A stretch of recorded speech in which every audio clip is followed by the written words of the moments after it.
Did you hear Kyle Shanahan talk about Deion Sanders the other day? I did. Okay. He was raving about him. Of course. He used to wear Deion's jersey when Kyle was a kid. Well, we don't have to recap it. We can just play it for everybody right now. And do it. It's been fun to watch. It's been really cool. You never know how it's going to work out with them just going there and the whole transfer rules and stuff, which I don't even understand. Hopefully I won't ever have to. You don't know how it's going to work, but he's just fun to watch. Just everyone being such a fan of him growing up and then how cool he is now. But really what made it real was just watching their first game. That was a week before we started, and I was actually just hanging out at the house, and I got to watch them versus TCU. And to watch how their team played was the coolest thing. I mean, everyone knows how cool Deion is, but we always talk about the silent tape and how a team looks. And to watch those dudes come out and battle and how hard they played and the confidence they had, that was what made it so fun to watch. And I'm from Colorado, so my wife went there. Best man at my wedding went there. I'm not a big fan of there. I'm a Longhorn, but they're actually making some of us like CU right now. I mean, we got a lot of CSU guys in our office, and last week they even admitted that CU is pretty cool right now. And then last week we finished. It was a night game, so when we were done with our meetings, we got to see the fourth quarter in my hotel room, which their backs were against the wall, and they stepped it up and got it done. So it's been cool to watch and fun for sports, and probably got the most hype team going on right now. So can't get mad about that. I wonder if people understand that what's going on with the San Francisco Giants is not it's not a baseball problem. Exclusively. Well, sure, there are baseball problems. Yes. There's no doubt about it. There's also baseball stuff that's gone well over the last 5 years. Is there not? Oh, there is. Right. Okay. Major. Yeah. Major. But this is way bigger than that. Agreed. Way bigger than that. And they have put their PR people in a bad spot. They have put their marketing people in a bad spot. And no one likes us. Some of it, that was pretty funny. Some of it was completely out of their hands.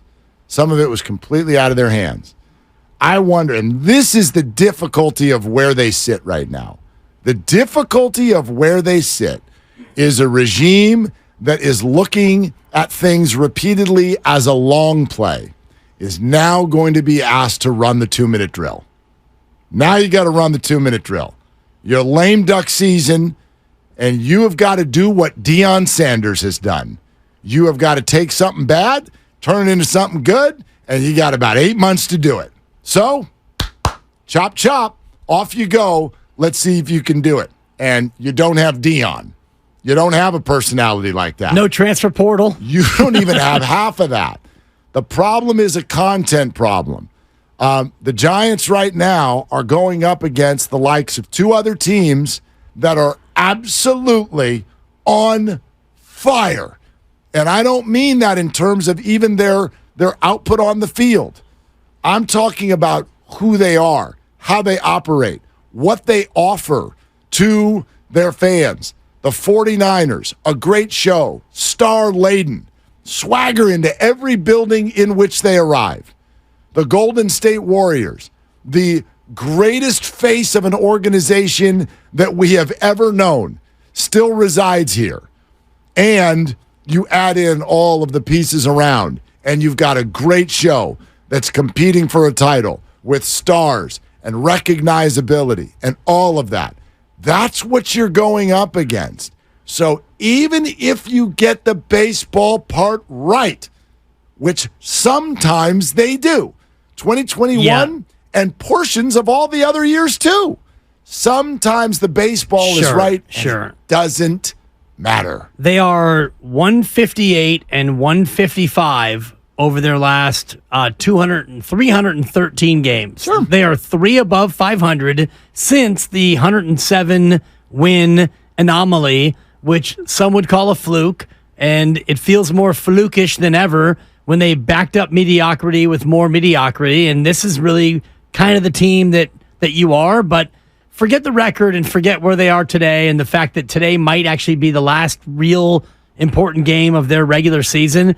You and I had a conversation in the green room, and Sam Lubman, who I adore, because he was wearing a Giants shirt and a Giants hat. Yeah. And he was here late, and Bonte was here late, and it was good to see the King, and it was good to see Lubs, and, you know, I often don't get to see him, and you were there, and I asked Sam, and, you know, you and I had the same conversation. How many Bay Area athletes would you name in terms of Q rating or watchability or wow factor, how many would you name before you got to a Giant?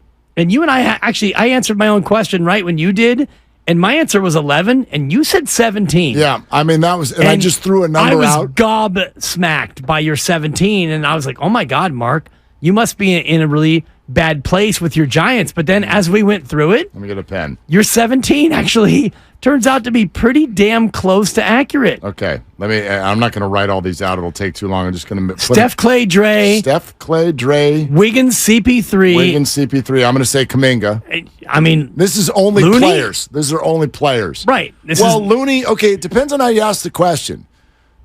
Is the fan base connected to Looney more than they're connected to any Giant? Absolutely. Right. Like, absolutely. Now, are you asking who do I want to buy a ticket to watch, or who will I stop and watch when they're on my TV set? Right. I would argue for me, the Giant that will make me stop and look the most is Camilo Doval. I'd agree. Okay? He throws 102. Yeah. So, Doval, how are you asking the question between those two? I guess in terms of connectivity, or I want to stop and watch? Probably connectivity. Okay. Connectivity, then yes, Looney. So that is 1, 2, 3, 4, 5, 6, 7 Warriors. Right. Okay. Without even really reaching for your Moses Moody's and, going too deep into the roster. Okay. 49ers, both receivers, Debo and Ayuk. Yep. McCaffrey, Purdy, Kittle.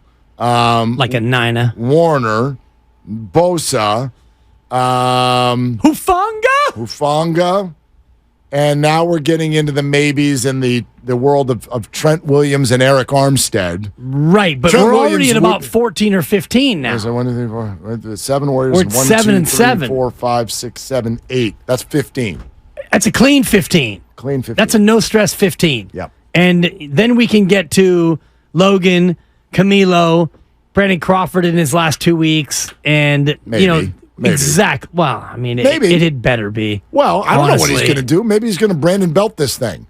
Well, maybe he's going to go play for Toronto next year. Good God. I have no idea. I feel bad for any team that has to trot him out there. It's over. I mean, when it's over. Is that Matchbox 20 or? I'm not sure. No, I but feel it's like over, that's Sugar kid. Ray. But anyway. Yeah, good call. I think it is. That was more in your bailiwick, so I thought I'd sing it and you'd get it. Don't broad brush No, you've me. been pigeonholed. It's really? official. Oh. Yeah. Wow. Anybody who boasts Oasis on road trips, Sugar Ray Oasis falls and under your Sugar umbrella. Ray are very, very different. I'll have you know. Point being, you got a clean 15 there in this conversation, and the overarching issue is what you talked about. Forget the Giants and back-to-back seasons now of mediocrity. It's back-to-back seasons of pretty much boredom. There's nobody on this team that you have to absolutely watch when they're at bat or when they pitch. Yes, Doval, if you happen to come across a Giants game and he's throwing, you're going to watch it because he's throwing 102. Yep. And that's really cool. Well, and that brings us to tomorrow night for a second, okay? Because this is something else we're thinking about. How many of you, raise your hand. Go ahead. You don't need to do it out loud because we can't see or hear some of you. But raise your hand if you think that the 49ers are already 4-0. Yeah. My hand's up too. Is Dallas this weekend? No, it's not. Okay. Is your mind already on Dallas? Kind of. Okay, that's dangerous. Here's the argument that I would say. We don't need to tell you all of the examples when things change in the NFL on a dime. The most recent example was simply on your television set on Monday night. Nick Chubb and his career-threatening injury has changed everything for him individually and for the Cleveland Browns as a team. They went on to lose that game, and their season has changed on a dime. Then there are even things that are sort of like less throat-grabbing than that. Simply just losses that you just didn't see coming. Raise your hand if you've been in a survivor pool that ended in the first 3 or 4 weeks of a season. Me too. Yeah. Okay. That's because ridiculously crazy, wild, unexplainable losses always happen in the NFL. The other team pays their coaches and players as well, no matter who you are and no matter how good your team is. So I would argue that after what we've seen from the 49ers the last few years, even the successful years where they started off 3-4 and 3-5, that has been an excuse, an acceptable reason, if you will, when the Niners get to the end of the year and they're not the 1 seed. It's like, oh, well, the start. Look at the way this year has started. They're 2-0. They look dominant. They might be, or they are one of 2 or 3 of the best teams in the NFL. They're now home for 3 weeks. The next 2 opponents coming in will be double-digit underdogs. And y'all have kicked your feet up on an ottoman, and we're acting like we're just sitting around, hanging around for week number 5. And I think that that's not the way the NFL works for 2 reasons. A, are you going to bring that to the stands tomorrow night? Are you bringing that energy to the stands? We're just, I got a hot dog and Danny Dimes stinks. So, just wake me if it gets close. If it gets to within a touchdown in the third quarter, maybe I'll watch. If you're bringing that energy, that's bad. Yeah. And secondarily, I'd put it this way. I think this start has set the bar too high. I've said this a number of different ways. You have too. Yeah. This Super Bowl talk has got to stop. We got to stop talking about the Super Bowl. That's 4 months from now, 5 months from now. I really think the bar has been set too high. And I feel that right now from a fan base that already thinks the 49ers are 4-0. Yeah, I don't think that the bar has been set too high because you are expected to be good and you're 2-0 and you're good. So that's where the bar is. And the bar will be there no matter what. Even if you lose one of these next 2, the bar is still going to be that high. The bar is set based on your roster, your coach, your experience, and your expectations. Sure. I'm not saying that no one's thinking Super Bowl with the team. Or bust. I'm just saying, how about if you throw that thought down the road? There's a game tomorrow night, and it's not a given. Nothing is. It's not a given. It's a layup tomorrow. Should be, but better be. I'm going to go, and I'm going to yell. Of course. And I'm going to scream.